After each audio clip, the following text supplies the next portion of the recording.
And because of that, makakasama natin ang strength of character, talking about that, Ma'am Lorraine, Attorney Bosantog. Tinatawag natin siyang man of the hour, sticking out his neck and everything about his life and his family to speak out the truth. At mabuti naman at pinagbigyan sa Senado, led by Senator Bato de la Rosa, no other than ex-PDEA agent, investigator, and intelligence operative. And ngayon ay tinatawag na isa sa mga nangungunang whistleblowers ng ating bansa to ferret out the truth about the dignity and integrity question hounding the President. Ginoong Jonathan Morales, sir. Welcome back sa Pilipinas Nating Mahal. Morning, Hello, sir. Magandang umaga po sa inyong lahat.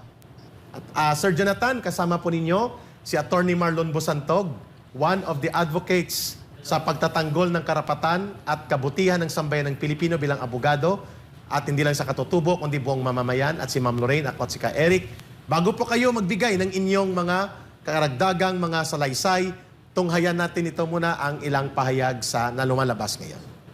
Sabihin po niya kung ipagtatapat niya rito sa kapulungang ito, kung nagkausap ba kami o hindi bago itong hearing na ito. Ayun po, bibigay ko po sa kanya. Kung ipagtatapat po niya, kung nagkausap po kami bago itong hearing na ito, nung pumutok tong iskandalo na ito sa social media, at kung ano yung sinabi niya sa akin. Wala po akong natatandaang nag-usap kami, pero meron po siyang ibang kausap na nandun ako, pero hindi kami talaga ang magkausap. Hindi kayo direkta nag-usap? Hindi po, sir. May isa Your siyang Honor. kausap na nandun ka. Yes, Your Honor.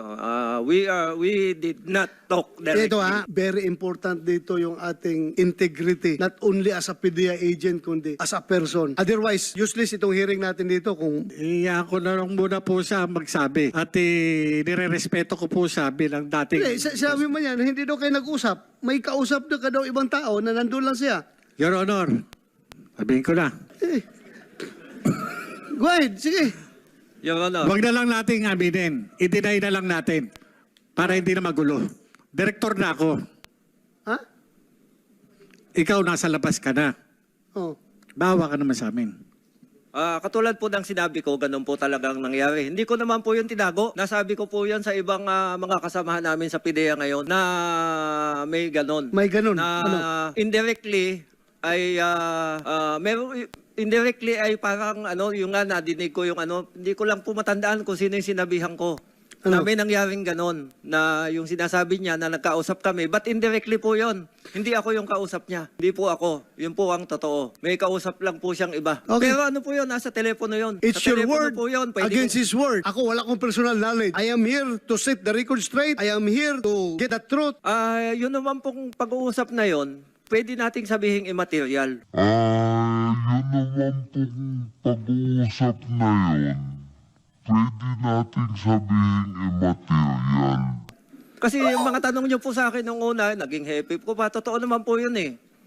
At kung ako po sana itatanungin niyo, hindi niyo po itinatanong, kung yung tungkol doon sa ganong mga papel, yung ganon, Yes. dapat po sana yun ang pag-usapan natin. Hindi po Yun yung nga, kung ano. kaya nga nawawala tayo dito sa Yes, Your direksyon dahil ang dami nyo ini-inject. Sige, sana yung papel na yan. Your Honor, sa katulad po din ng mga sinabi ng mga kasamahan ko ngayon na hanggang ngayon ay nasa PDEA po, matay ko po ang isipin, pabalik-balik na iniisip ko, wala po akong matandaang ganong papel. Wala akong matandaang mga ganong istorya. Yun po ang masasabi ko, Your Honor. Kung wala kang matandaan, bakit, Your Honor, bakit mo i-deny? Bakit sasabihin sa akin i-deny na lang natin para hindi na magulo? Sino nagsabi? Siya.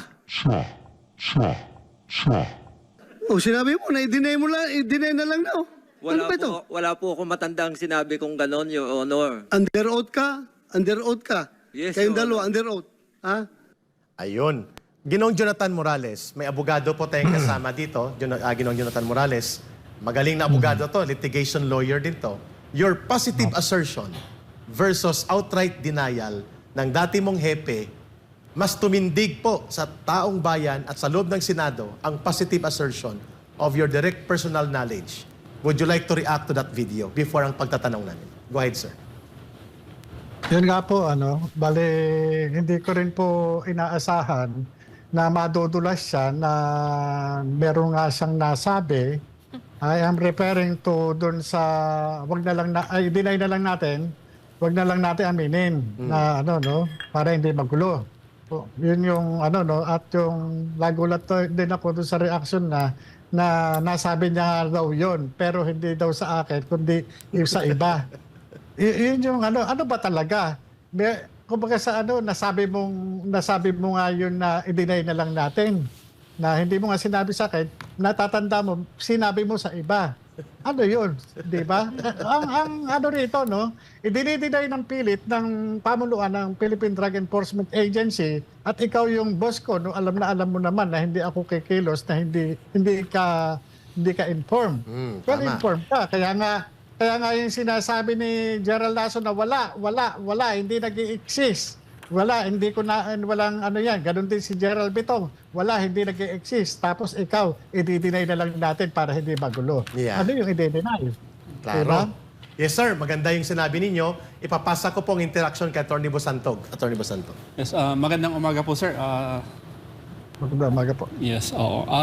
Yung naman sa usapay na yung sa i-deny, I think it is kitang-kita naman po kung if you try to appreciate the evidence kung sino nagsasabi ng totoo sa hindi. Kasi you cannot really recall and not recall and maybe not recall matters of importance. Kasi pag we are part of a significant national issue such as this, our recollection is not really tricky. Attorney, may I please interrupt, no? Yes, ma'am. Ano yung implications ba ng case na ito? Bakit takot na takot at pinagtatakpan itong taong ito, si Bongbong Marcos, na buong buhay niya ay pinagtakpan ng napakaraming tao kung kaya't naging pangulo? Alam na pala nila na dulong ito sa droga, no? So, ano ang kahalagahan? Ano yung mga krimen na ipinagtatakpan dito?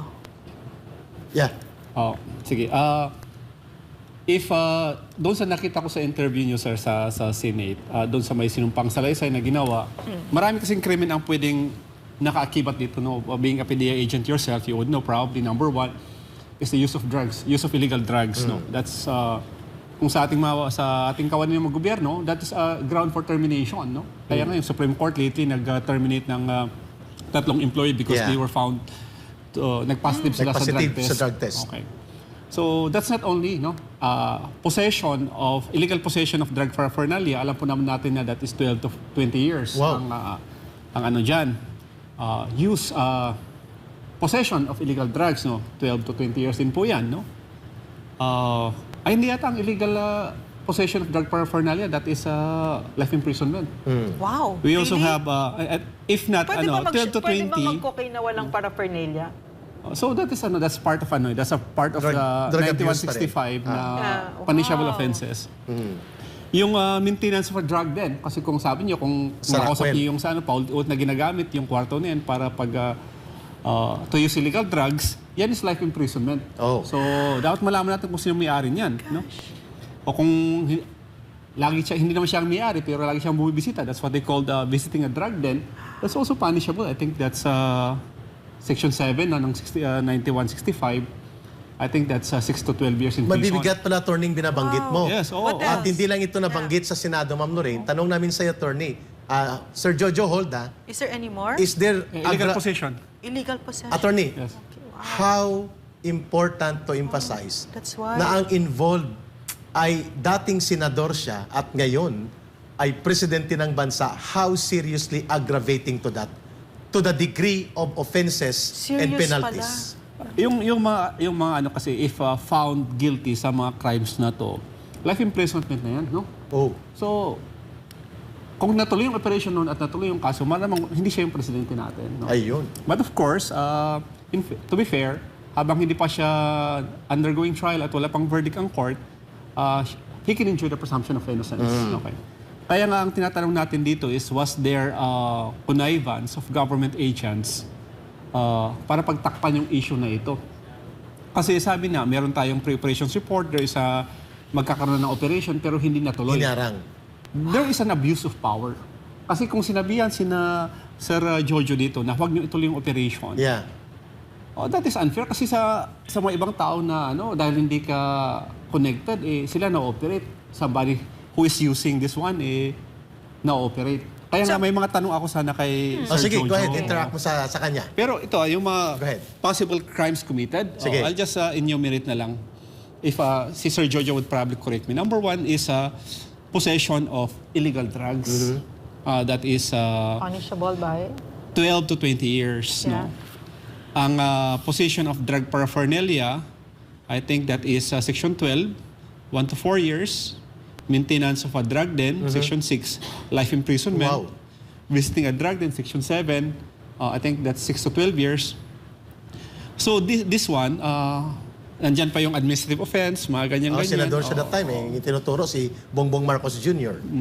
Alam niyo yung mga iba na tinanggal sa pwesto because nag-positive sa drugs. May tinatawag dyan na accessory penalties na perpetual disqualification from holding public office. Oh. So this is how grave these offenses are. So,